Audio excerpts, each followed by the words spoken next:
to my friend's kid, and I hadn't read these stories since I was a little kid. And I realized, like, the fairy tales that we grew up on, when you read them when you're a little kid, you're like, well, that makes total sense. Why would I question that? You read them as you're adult, you're like, whoa, that's really up. Fairy tales aren't always how you remember them. Cinderella was a really good housekeeper, kind of ungrateful to the stepmother that took her in. She was always complaining, a whiny brat if you ask me, bitching about the fact that she had to clean. I mean, come on, this nice lady put her roof up over your head, so suck it up, Cinderella, and make the bed. Suck it up, Cinderella, make the bed. Despite her attitude, she got invited to a party where she starts hitting on the hottest guy around.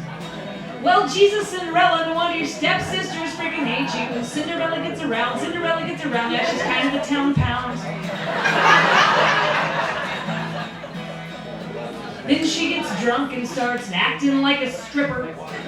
She loses track of time, stumbles down the stairs, loses her glass slipper. Drunk people lose shoes, sober people never do.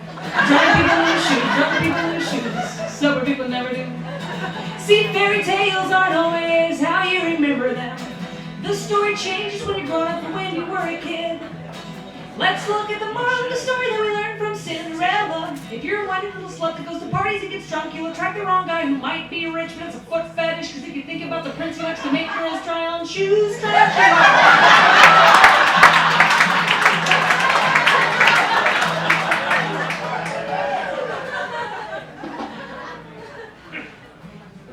Snow White might have been anemic. That would explain her ghostly pale exterior. She lived in the woods with a bunch of little people, and she talked to the animals. What a weird, pasty girl, pasty girl. She talked to squirrels. Let's skip ahead to the part where she eats an apple, a poison piece of fruit she gets from a strange old lady in the woods.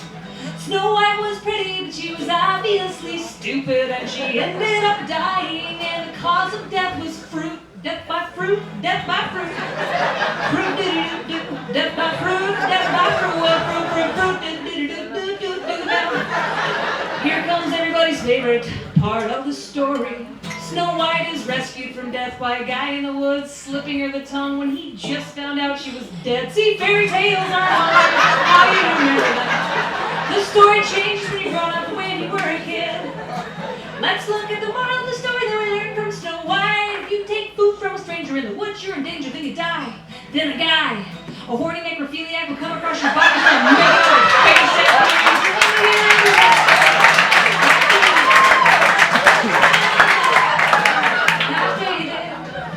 Well, let's look at the moral of the story that we learned from this song. Drunk people lose shoes, drunk people lose shoes. Sober people never do. Drunk people lose shoes, drunk people lose shoes.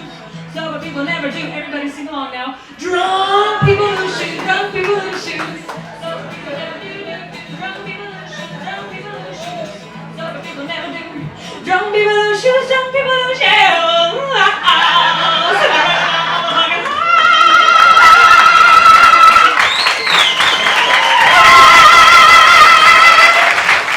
Sober people never do.